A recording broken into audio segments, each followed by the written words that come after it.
Kurang lebih ini pembukaan yang pertama yang saya ingin sampaikan. Yang kedua teman-teman sekalian, ini sudah dalam seminggu dan terakhir kemarin khutbah Jumat di salah satu masjid di Asra yang mungkin bisa menampung seperti masjid kita ini, Masya Allah 2.000-3.000 orang mungkin. Saya sampaikan khutbah Jumat tentang masalah bagaimana sekarang umat Islam ini sedang terpuruk. Betul-betul terpuruk, ini luar biasa. Dan saya yakin kita sekarang berada di hadis Nabi sallallahu alaihi wasallam. Kata Nabi sallallahu alaihi wasallam, "Yushaku an tada' alaikumul umam kama tada' al-akalatu ila qas'atiha." Nanti akan datang satu zaman di mana ya, kata Nabi sallallahu alaihi wasallam, umat-umat ini non muslim atau orang yang mengaku Islam tapi sebenarnya bukan orang Islam akan mengeroyoki kalian sebagaimana belatung atau ulat memanggil teman-temannya untuk mengeroyokin makanan di nampan. Kata para sahabat, ya Rasulullah, amin killatin nahnu yawma idzin. Wahai Rasulullah, dulu kami pada saat itu ya, atau nanti pada saat itu, apakah kami jumlahnya sedikit? Kenapa sahabat bilang seperti itu? Karena sahabat selalu sudah terbiasa dengan janji Allah bahwasanya orang kalau berperang, orang kalau beriman, pasti Allah SWT menyebutkan dalam banyak Al-Quran, wa haqqan alaina nasrul mu'minin, kami pasti memberikan kemenangan kepada orang-orang yang beriman, wal aqibatu littaqwa, pasti kesudahan itu kemenangan terakhir untuk orang-orang yang bertakwa, nggak ada yang lain. Mereka sangat yakin dengan itu. Sementara jumlah sahabat sangat sedikit waktu itu dibandingkan jumlah orang-orang kafir. Kita tahu di perang Badar jumlah sahabat 314 orang dengan Nabi SAW, masukan musuh 1000. Di perang Uhud jumlah mereka 700. Ada 300 sebenarnya bertambah tapi orang munafik jadi 1000, tapi 300 ini juga berkhianat pulang. Sisa 700 melawan 3000. Kita tahu di perang Ahzab jumlah kaum muslimin yang siap perang waktu itu kurang lebih sekitar 2000 orang yang siap perang, itu pun lemah, maka dibuat parit gitu kan? Karena kondisi mereka waktu itu lagi kekurangan makanan, musim peceklik. Lalu kemudian datang Abu Sufyan ya. Mohon maaf, waktu itu musim dingin sehingga hasil panennya kurang. Kemudian Abu Sufyan datang dengan seluruh suku Arab 10.000 orang melawan 2.000 gitu kan. Jumlah selalu lebih sedikit kaum muslimin, tapi kemenangan demi kemenangan Allah kasih. Maka para sahabat bingung, ya Rasulullah, apakah waktu itu jumlah kami sedikit sehingga kami enak saja dikeroyokin oleh orang-orang? Kata Nabi SAW, bal antum kathir walakinnakum gutha'u ka gutha'is sail. Kalian banyak waktu itu. 7,2 miliar sekarang umat manusia di muka bumi ini, 7,3 miliar jumlahnya. Itu 3 miliaran sekian itu umat Islam.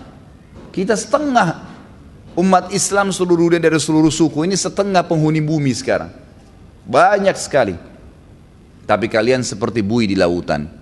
Lalu kata Nabi SAW, wala yanzi'annallahu min suduri aduwikum al-mahabata minkum. Pada saat itu Allah akan tarik dari hati-hati musuh kalian rasa takut, segan. Tidak ada lagi takutnya dengan kaum muslimin. Di zaman Nabi SAW, mereka zaman sahabat takut orang-orang kafir. Takut, sampai dikatakan dalam beberapa athar, namanya Umar bin Khattab kalau disebut di wilayah-wilayah kafir, mereka pada ketakutan. Dengar namanya saya sudah takut gitu. Dengar namanya saja, mereka tidak berani gitu kan. Sekarang luar biasa gitu. Allah sudah masukkan, Allah akan angkat rasa segan dari hati musuh-musuh kalian. Kenapa sebabnya? Karena kata Nabi SAW pada saat itu dalam hati kalian ada penyakit wahan. Para sahabat mengatakan, apa itu wahan ya Rasulullah? Wahan yang dimaksud ini apa? Karena wahan ini kayak kekacauan gitu, ketidakstabilan. Kata Nabi SAW, ya, hubbud dunya wa karahiyatil maut. Pada saat itu kalian sangat cinta dengan dunia dan kalian takut kematian. Riwayat lain dikatakan hubbud dunya wa karahiyatil jihad. Kalian sudah takut mati, ya, kalian cinta dunia dan kalian benci, tidak suka dengan jihad. Sekarang umat Islam, banyak orang diantara kita sibuk dengan apa? Pendapatan saya apa? Bagaimana saya hidupin keluarga dan anak saya. Titik, cukup itu. Gajinya berapa? Bayar listrik cukup, transportasi cukup, sudah. Mau tetangganya sakit muslim, mau ada masalah sedang dihadapin, diam, nggak ada urusan. Depan mata kita sekarang ini, setiap negara Islam, pemimpin Islam, setiap ulama kaum muslimin gitu kan, kecuali sebagian kecil, umumnya kaum muslimin nafsi-nafsi semua. Yang penting dia aman, selesai. Mau yang lain kena, Jogja kena banjir, gempa, kena gempa longsor, kemudian waktu kemarin tsunami. Berapa banyak sih dari jumlah umat Islam ini yang menyumbang? Berapa banyak sumbangan yang masuk dibandingkan dengan jumlah umat Islam waktu itu? Kalau kita hitung persentasenya yang bantu pada saat tsunami terjadi, kemudian di Jogja, banyak yang terjadi masalah di Indonesia, memang ada yang membantu. Kalau diakumulasi total harta atau uang yang terkumpul itu hanya mungkin 2-3% dari jumlah umat manusia, umat Islam di Indonesia. Mana yang 98% nih? Mana yang 97%? Mereka melakukan peduli terhadap umat Islam? Sama sekali. Gitu kan? Jadi nggak ada. Betul pada saat ini memang kita sangat cinta dengan dunia, pusing dengan itu saja, terus saja, dan juga benci dengan jihad, takut mati. Ya, kalau sakit siap mengeluarkan uang banyak. Nanti datang asuransi mengatakan nanti Anda rawat nginap, dikasih gratis sekian, boleh nginap 15 juta, ketakutan bayar 1 juta. Subhanallah, pernah nggak 1 juta infakkan untuk bantu orang sehingga kita bisa panen di akhirat? Dia lebih takut untuk dirinya sendiri, bayar 1 juta karena takut nanti rawat nginap, padahal sampai 5 tahun tidak pernah rawat nginap. Kenapa nggak takut dengan dirinya kalau mati nanti, ya dia tidak bisa diselamatkan karena nggak ada ibadahnya? Bagaimana kita tahu 1 juta yang kita kasih daripada ke asuransi, lebih baik kita kasih ke jalan Allah yang menyelamatkan kita di akhirat nanti. Coba pikir ke poin itu, ikhwan akhwat sekalian. Jangan terus berputar-putar di masalah dunia yang tidak selesai-selesai ini. Rutinitas kita nanti akan ada akhirnya.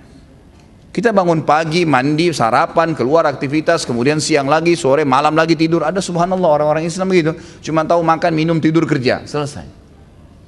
Itu pun nanti kalau liburan anak-anaknya perginya ke tempat-tempat maksiat, ke kolam renang, telanjang, lihat orang telanjang.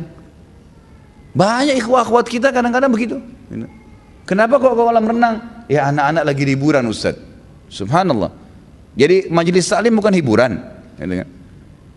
Seakan-akan majelis taklim hanya untuk kakek-kakek dan nenek-nenek. Anak-anak perlu ditanya, diajak gitu kan. Buat mereka suka majelis taklim, bukan kolam renang. Bukan tempat-tempat maksiat gitu. Kita tidak dilarang rekreasi dalam Islam, tapi jangan merusak iman antum. Pergi ke pantai, kemudian lihat kemaksiatan sana sini. Sholatnya akhirnya mepet-mepet. Cari tempat saja buka sejadah, hilang fadilah sholat di masjid, hilang baca Quran, matanya jadi suka lihat yang salah. Kenapa? Emang kenapa kalau kita lakukan perbuatan-perbuatan yang tadi yang salah itu bisa merusak iman kita? Kan jadi lebih baik kita jauhi. Baik. Kenapa saya datangkan poin kedua ini ikhwah-akhwat sekalian? Karena saya lihat sekarang ini lebih dari di atas, mungkin kalau kita bisa bahasakan sudah 15 tahunan ya, di mana Israel masuk ke Palestina dan setiap hari umat Islam dibunuh, setiap hari. Tidak pernah lewat sehari nggak ada korban, nggak pernah.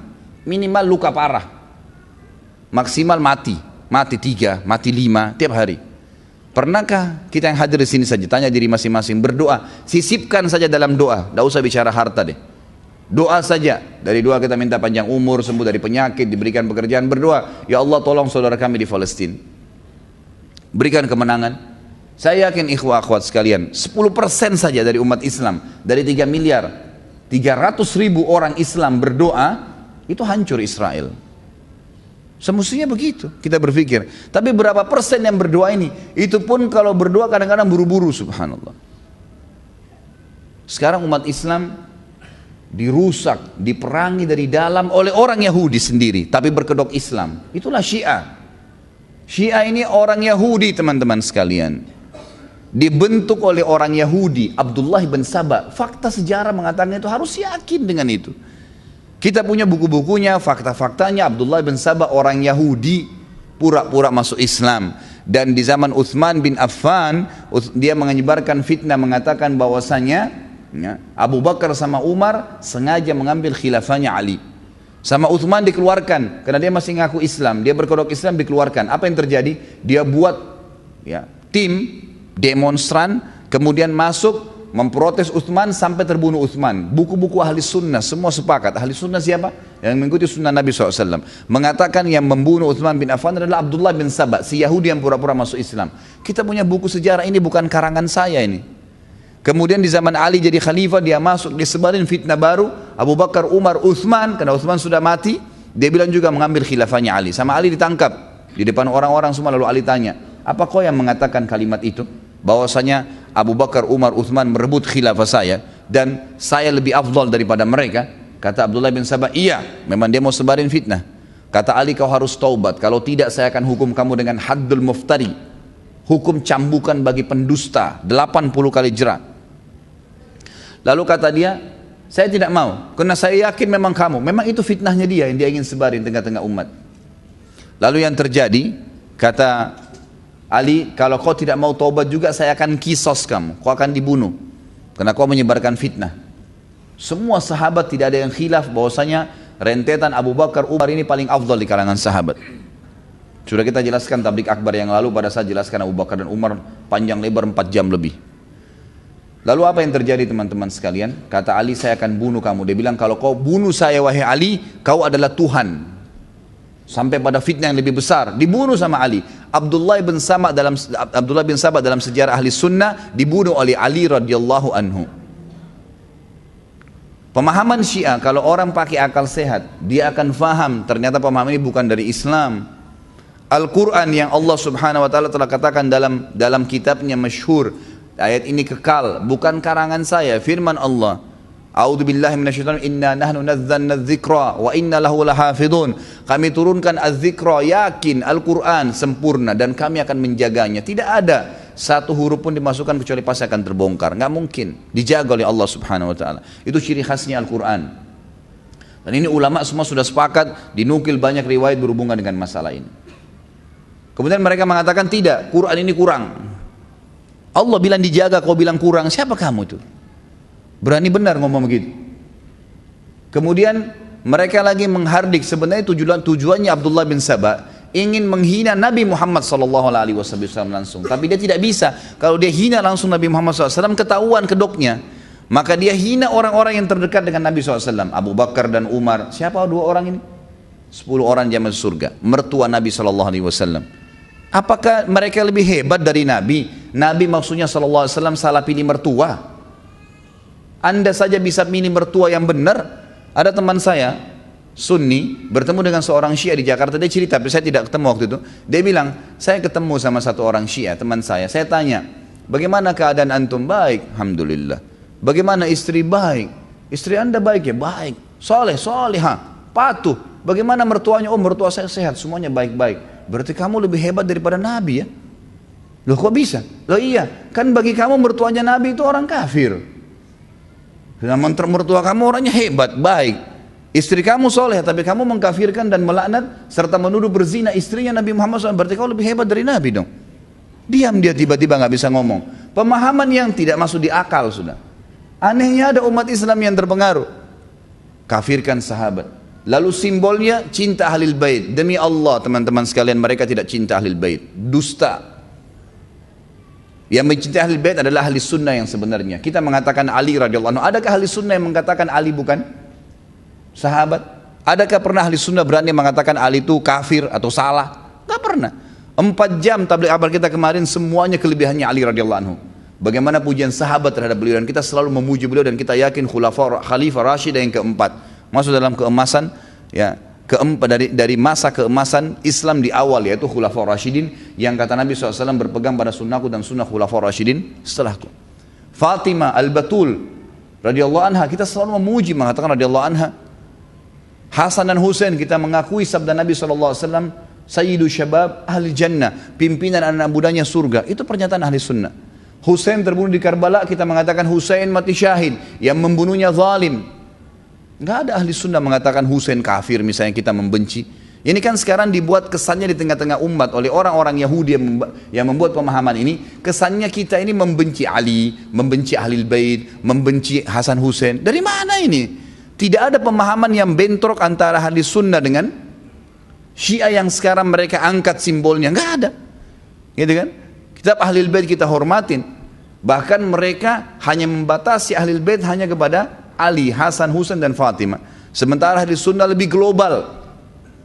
Istri-istri Nabi juga masuk dalam keluarga Nabi SAW. Terbukti kita tahu dalam riwayat Bukhari. Tentu orang Syiah tidak yakin riwayat ini, dan kita tidak peduli dengan itu. Kita punya sanad yang jelas dalam riwayat Bukhari. Salah satu salawat yang kita dianjurkan baca sebelum salam, Selain Allahumma salli ala Muhammadin wa ala ali Muhammad kama sallaita ala Ibrahim wa ala ali Ibrahim dan seterusnya, ada juga Allahumma salli ala Muhammadin wa azwajihi wa dhurriyyatihi kama sallaita ala ali Ibrahim. Ya Allah, berikanlah salam untuk Muhammad SAW dan istri-istrinya serta juga keturunannya. Ini salah satu salawat yang kita yakini kebenarannya. Ada istri masuk di sini, gitu kan? Antum sekarang bahasa Indonesia deh, secara akal sehat. Kalau lagi buat kartu keluarga, istri masuk dalam keluarga nggak?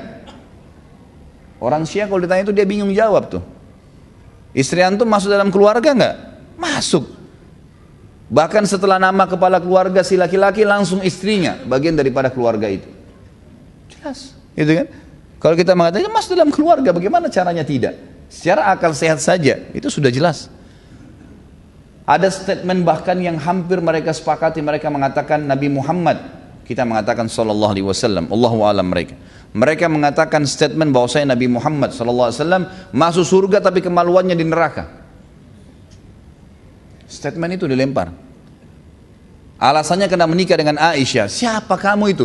Di zaman Nabi sallallahu alaihi wasallam turun firman Allah kekal dalam Al-Qur'an, surah An-Nur ayat 2 dan ayat 23. Pada saat Aisyah difitnah oleh pimpinan munafikin Abdullah bin Abi Salul, kemudian dia mengatakan bahwasanya Aisyah berzina dengan Safwan. Turun surah An-Nur menyuruh Nabi SAW mencambuk mereka karena mengatakan Aisyah berzina. Ada beberapa sahabat yang dicambuk termasuk pimpinan munafikin itu. Sekarang mereka ulangi lagi perkataan itu. Kata Imam Az-Zahabi dan ulama-ulama Sunni yang lainnya mengatakan siapapun yang mengatakan Aisyah berzina mengikuti konsep awalnya, sebelum turun surah An-Nur, maka hukumnya berlaku surah An-Nur pada mereka. Ikut-ikutan tetap dicambuk 80 jerah. Gitu kan? Kalau mengkafirkan sahabat berarti dia yang kafir. Karena kata Nabi SAW, tidak ada seseorang pun yang mengatakan kepada saudaranya muslim kafir kecuali akan kembali ke salah satunya. Kira-kira kalau ketemu Abu Bakar dengan satu orang dari orang Syiah ini, siapa yang kita mau katakan kafir? Bagaimana bisa mau dikatakan sahabat Nabi kafir? Hidup melihat Nabi dengan mata kepala saja sallallahu alaihi wasallam sudah sebuah fadilah. Definisi sahabat harus lihat Nabi dengan mata kepala, harus beriman pada beliau pada saat itu dan meninggal dalam keyakinan itu baru dikatakan sahabat. Kita tahu ada orang-orang seperti Uwais Al-Qarni, gitu kan? Kemudian Shuraih Al-Qadi, ada beberapa yang dikenal dengan tabi'in besar. Dalam buku-buku ahli sunnah yang kita jadikan rujukan dan punya sanad yang jelas, mereka hidup di zaman Nabi SAW, beriman pada Nabi, menjadi orang soleh yang luar biasa, sampai tidak kenal kisah Uwais Al-Qarni, sampai tidak kenal kisah Shuraih Al-Qadi, yang terkenal dengan kesolehan mereka, kezuhudan mereka. Tapi karena tidak pernah lihat Nabi SAW dengan mata kepala, maka dikatakan dia kalangan tabi'in, bukan kalangan sahabat. Jadi nggak gampang itu mencapai derajat sahabat. Ini nggak dikafirkan. Kenapa? Abdullah bin Sabah tahu asas kita adalah Al-Quran. Dikatakan Al-Quran itu kurang. Asas kita menerima hukum Allah dari mana? Dari Nabi SAW. Nabi ajarkan ke siapa? Dari sahabat. Kalau sahabat dipangkas oleh mereka, maka otomatis mereka harus punya sumber lain yang sampai kepada Nabi. Dikarang-karang dari riwayat yang tidak jelas sanadnya. Jadi ini jelas pemahaman dari orang Yahudi di tengah-tengah umat Islam yang masuk tengah umat Islam untuk memerangi kaum muslimin. Orang bodoh yang ngikutin itu. Dan ini tidak boleh didiamkan. Subhanallah, di negara-negara yang ada ahli sunnah, tidak pernah ahli sunnah membunuh satupun orang Syiah kecuali buat makar. Tidak pernah. Di Saudi mereka kalau yang berfaham Syiah dikenal dengan Houthi, itu mereka masih punya warga negara. Di Indonesia selama mereka tidak buat makar, pernah ahli sunnah ganggu Syiah? Nggak pernah. Tapi pada saat mereka memimpin, ikhwan dan akhwat sekalian, lihat di Syria 230.000 jiwa ahli sunnah dibunuh karena pemahaman Yahudi dasarnya. Memerangi umat Islam memang, gitu kan? Di Irak mereka membunuh 150.000 jiwa termasuk Saddam Hussein yang mereka anggap selama ini memerangi mereka. Irak sekarang itu negara keduanya Iran. Kemudian mereka terakhir masuk ke Yaman, membakar tidak kurang dari 1.000 masjid dan rumah-rumah tahfidz Quran serta kampus-kampus Islam, ya, itu kemudian diganti, ditutup. Banyak yang dibunuh, banyak yang diperangi, subhanallah. Ini yang terjadi. Dan pendekatan orang-orang Syiah terakhir dengan pemerintah Yaman hampir sama dengan pendekatan orang Syiah sekarang dengan pemerintah kita. Hampir sama metodenya. Kalau pemerintah kita ini, semoga Allah berikan hidayah, tidak segera melihat, mengambil pelajaran dari Yaman, bukan mustahil terjadi hal yang sama. Mereka teman-teman sekalian masuk kepada pemerintah, presiden waktu itu nasionalis tapi ahli sunnah, didekatin. selalu ada pertemuan intens, pergantian budaya, kemudian saling memberikan bantuan dan A, B, C, T, seterusnya dikasih. Setiap pertemuan dititipin satu pesan. Kalau 100 pertemuan berarti 1000 pesan. Satu kalimat saja sudah 1000 kalimat, 100 kalimat kalau 100 pertemuan. Yang dimasukkan adalah ahli sunnah itu, tapi dia tidak katakan ahli sunnah. Kalau ahli sunnah kan berarti ahli sunnah. Dibuat momok yang lebih serem atau seram dianggap, perlu dijauhi, Wahabi. Ini Wahabi nih, cirinya Wahabi apa? Berjenggot, tidak isbal, sholat berjamaah di masjid, dahinya hitam. Ini orang-orang buruk atau baik dalam agama nih? Ahli sunnah, orang yang dahinya hitam karena sujud. Kalau sholat ke masjid, mereka tidak isbal karena Nabi melarang. Karena kalau tutup di bawah mata kaki masuk dalam neraka. Perempuannya berjilbab besar, bercadar, ini yang Wahabi. Diangkat sama mereka, ini lihat teroris nih. Sama konsepnya dengan Yahudi di Israel, cuma ini Yahudi berkedok Islam, gitu kan. Ini lihat nih Wahabi menakutkan, teroris, mereka radikal, mereka tidak bolehkan ini, tidak bolehkan itu dan seterusnya. Apa yang terjadi ikhwah sekalian?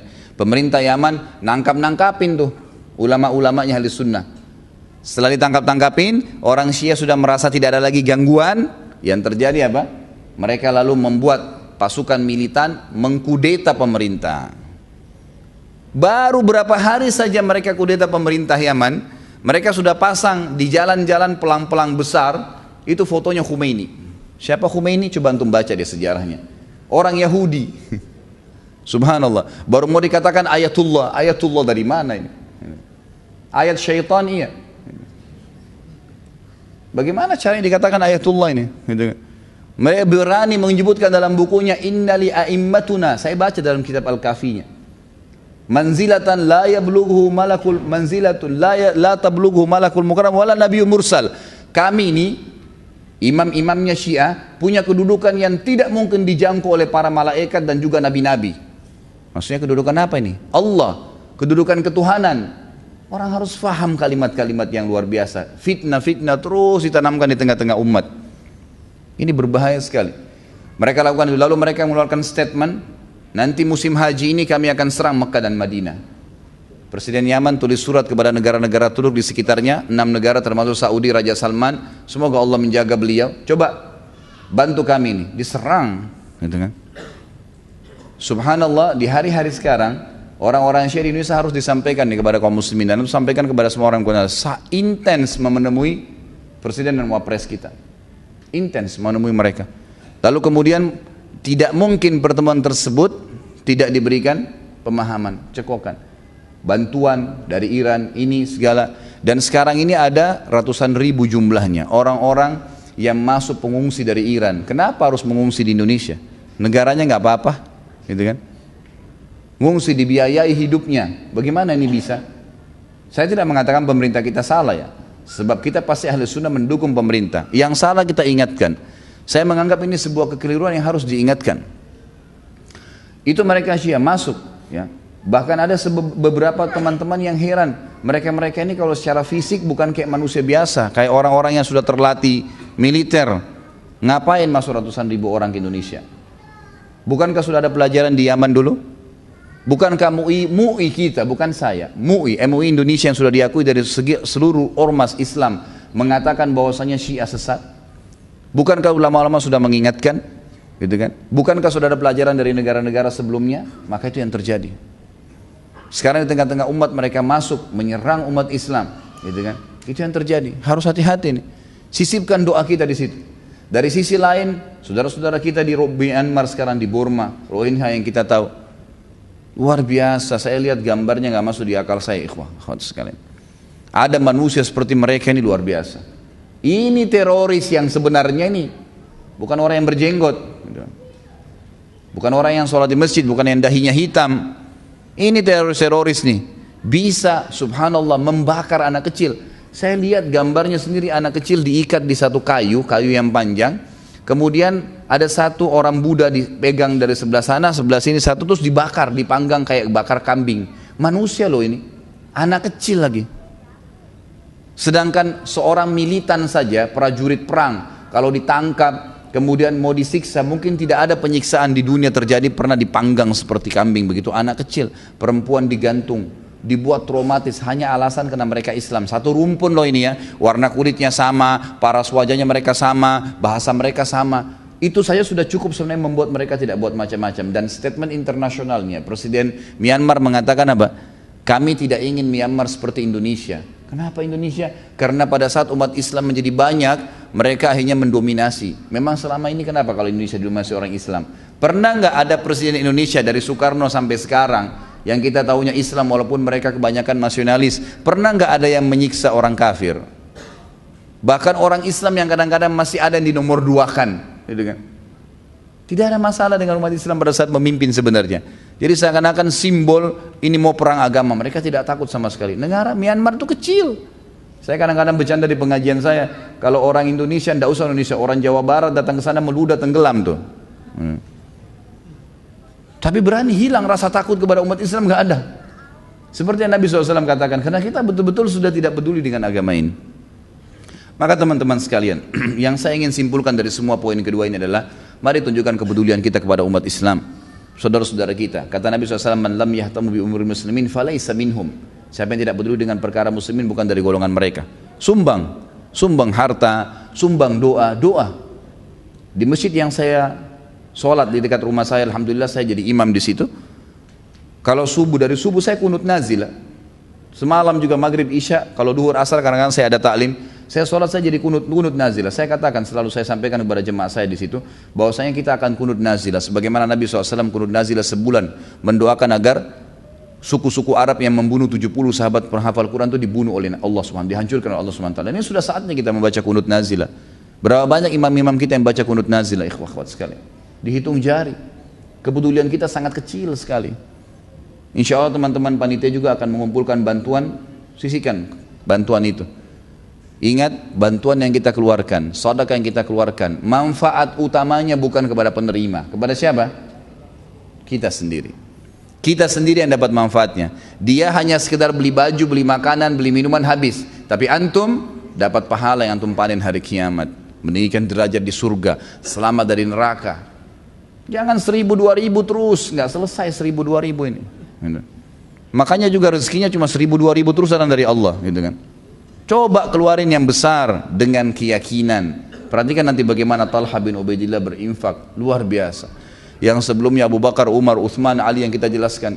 Kadang-kadang saya merasa malu kalau baca kisah-kisah para sahabat ini, subhanallah. Kita kayak tidak ada apa-apanya di depan mereka memang. Tapi minimal kita mengikutin, gitu kan, berusaha. Ini kurang lebih 2 poin yang saya ingin sampaikan. Mudah-mudahan Allah Subhanahu wa taala menjadikan ini sebuah nasihat buat diri saya sendiri dan buat antum sekalian dan seluruh muslimin yang mendengarkan ceramah kita, agar bisa peduli dengan keadaan muslimin dan juga bisa menjadikan ciri khas sahabat ada pada diri kita.